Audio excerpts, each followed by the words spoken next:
ലോകത്തിൽ ഏറ്റവും വേഗത്തിൽ സംഭവിക്കുന്നത് കാത്തിരിക്കുന്ന തൻ്റെ മക്കളെ ചേർക്കുവാൻ കാന്തൻ മധ്യാകാശത്തിൽ വരും.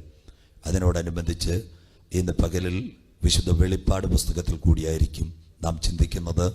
Science related to Bible, history related to Bible, ഒന്നുകൂടി പറഞ്ഞാൽ അന്ത്യകാല സംഭവങ്ങളായിരിക്കും ഇന്ന് പകലിൽ നാം ഒരുമിച്ച് ചിന്തിക്കുന്നത്. അതിന് നിതാന്തമായി ചില കാര്യങ്ങൾ സൂചിപ്പിച്ചുകൊണ്ട് തിരുവചനത്തിലേക്ക് പ്രവേശിക്കാം.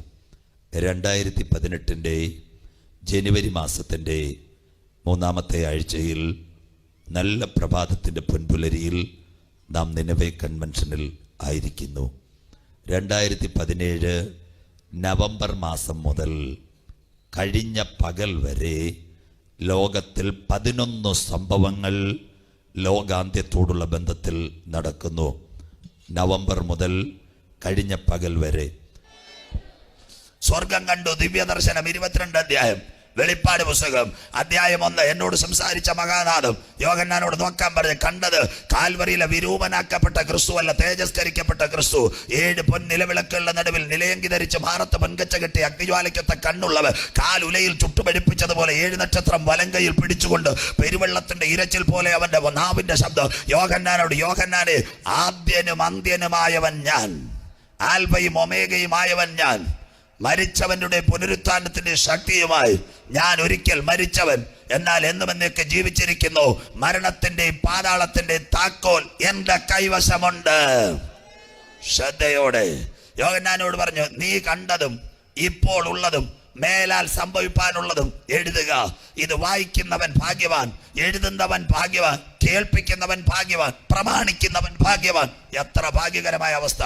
വിരൂപമാക്കപ്പെട്ട ശരീരം മാറി തേജസ്സിൽ വരാൻ പോകുന്ന നിത്യതയിൽ മധ്യാകാശത്തിൽ വരുന്ന യേശുവിന്റെ പൊന്മുഖത്തിന്റെ ദർശനം അവിടെ കണ്ടു പത്മോസ്. 1, 2, 3 7 സഭകൾക്കുള്ള ദൂത്. എഫസോസ് മുതൽ ലവോദിക്ക വരെ, സ്മർണയും തുതയൂരും പെർഗമോസും ഫിലാദൽഫിയയ്ക്കുമെല്ലാം അക്കമിട്ട് ആദ്യ സ്നേഹത്തിൽ നിന്ന് വിട്ടുപോയിരിക്കുന്നു. നീ മടങ്ങി വരണം. നിന്നിലെ ശക്തി കുറഞ്ഞു പോയിരിക്കുന്നു. ഞാൻ വാതിൽക്കൽ വന്ന് മുട്ടുന്നു. നീ വാതിൽ തുറന്ന് ഞാൻ എന്നോടും നീ അവനോടും കൂടെ അത്താഴം കഴിച്ച ദൈവസഭ വരുവാനുള്ള കഷ്ടത്തിൽ നിന്നെ വിടുവിക്കും.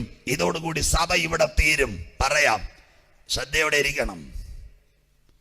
ഇന്ന് പലർക്കും ഒരു പഠിപ്പീരുണ്ട്, സഭയ്ക്ക് മുമ്പ് 3-ാം ലോകമഹായുദ്ധം, സഭയ്ക്ക് മുമ്പ് എതിർ ക്രിസ്തു. അല്ല, നോഹയുടെ കാലത്ത് സംഭവിച്ചതുപോലെ മനുഷ്യപുത്രന്റെ വരവിലും ലോത്തിന്റെ കാലത്ത് സംഭവിച്ചതുപോലെ ബൈബിൾ ടീച്ചിങ് ഈസ് വിസിബിൾ. അത് യഥാർത്ഥ പൊരുൾ തന്നെ. പറയാം, നോഹയുടെ കാലം പെട്ടകത്തിന്റെ വാതിൽ തമ്പുരാൻ കുറ്റിയിട്ടതിന് ശേഷമാ ആകാശത്തിൽ നിന്ന് പെരുമഴ പെയ്തത്. The second one out of the boundary of Sodom. എന്ന് ലോത്തും കുടുംബവും സോദോമിന് പുറത്തായോ, ആ സോദോമിൽ പുറത്തായതിനു ശേഷമാ 1-ാമത്തെ തട്ട് സ്ട്രാറ്റോസ്ഫിയറിൽ നിന്ന് തമ്പുരാൻ സൾഫറും ഫോസ്ഫറസും എടുത്ത് സോദോമിനെ കത്തിച്ചത്. അങ്ങനെയെങ്കിൽ ഇവിടുന്ന് ഒരു കൂട്ടം പോയതിനു ശേഷമേ ഇവിടെ നിർണായകമായി എതിർ ക്രിസ്തുവിന്റെ ഭരണവും യുദ്ധം വരത്തോള്. പോകുന്നത് ആരാ? കൺവെൻഷൻ പന്തലിൽ ഇരിക്കുന്നവരാന്നോ?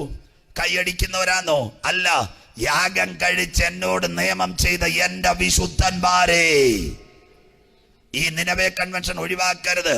ഈ കൺവെൻഷനിൽ രക്ഷയുടെ ബോർഡിംഗ് പാസ് എടുക്കണം. നിങ്ങളെ എതിരേൽക്കാൻ കമ്പാർട്ട്മെന്റ് വരാറായി. അത് പറഞ്ഞുകൊണ്ടേ ഞാൻ നിർത്തൂ. സഭ എടുക്കപ്പെട്ടാൽ 84 മാസം 3.5 7 വർഷം ഈ ലോകത്തെ ഒരുവൻ ഭരിക്കും. അതിനു മുമ്പായി നടക്കുന്ന സംഭവങ്ങളാ ഇന്ന് പകൽ ഞാൻ തുടങ്ങി വെച്ചത്. 1, അതിൽ 1-ാമത്തെ സംഭവമായി ഇപ്പൊ കുഞ്ഞു വായിക്കും. 5 കാര്യം നടക്കത്തില്ല. 2020 ഇവിടെ നടക്കാൻ പോകുന്ന അന്ത്യകാല പ്രൊഫറ്റിക് വെളിപ്പാട്. 1, പ്ലെയിൻ ഓടത്തില്ല. 2, ട്രെയിൻ ഓടത്തില്ല. 3, ബാങ്കിലിട്ട കാശ് കിട്ടത്തില്ല. 4-ാമത്തെ കാര്യം, ആശുപത്രി സർജറി നടക്കത്തില്ല. 5-ാമത്തെ കാര്യം, മെഡിക്കൽ സ്റ്റോറിൽ നിന്ന് മരുന്നും കിട്ടത്തില്ല, ട്രെയിനും കാണത്തില്ല. അതിന്റെ പേരാ വാനാക്രൈ, റാൻസം വൈറസ്. എന്നാൽ എല്ലാറ്റിന്റെ അവസാനം വന്നിരിക്കുന്നു. ആകയാൽ പ്രാർത്ഥനയ്ക്ക് ബോധമുള്ള ഒരു നിർമ്മലരുമായിരിപ്പീൻ.